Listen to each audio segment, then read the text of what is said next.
Bir vefasız sevmişem, bağlanmışam, yar olmuşam. Her ne isterse silip yok gelmesin var olmuşam. Əhd edip öz əhdime vefadar olmuşam. Bilseydim olmazdım. Her gün ağzımdan keçip olmaz deyip əff ben bu eşkin yollarında qəlbimi məhv etmişəm. İndi bilmirəm harda necə səhv etmişəm. İndiki ağlım olaydı onda etmezdim. Nefes almıram dünya mənə qəfəs.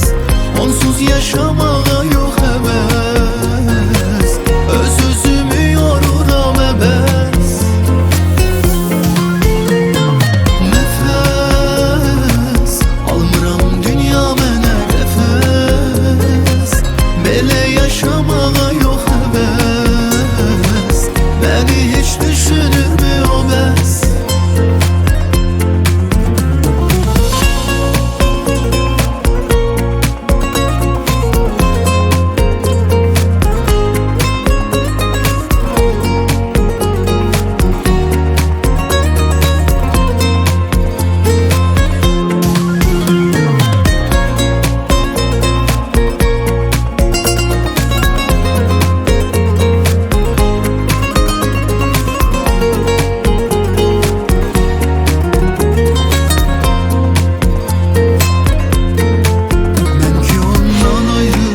Gözlemirdim koyanım, birce sevgi isteyirdim, vermedi yazık canım.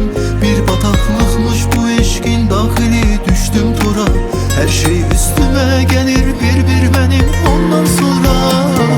Nefes almıram dünya mənə qəfəs. Onsuz yaşamağa yok həvəs. Öz-özümü yoruram əbəs.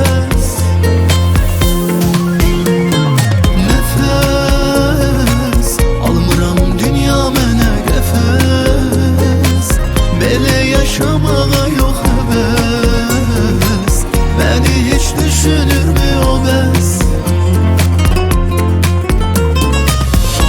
Her günahından keçip olmaz deyip əff etmişəm. Mən bu eşkin yollarında qəlbimi məhv etmişəm. İndi bilmirəm harda necə səhv etmişəm.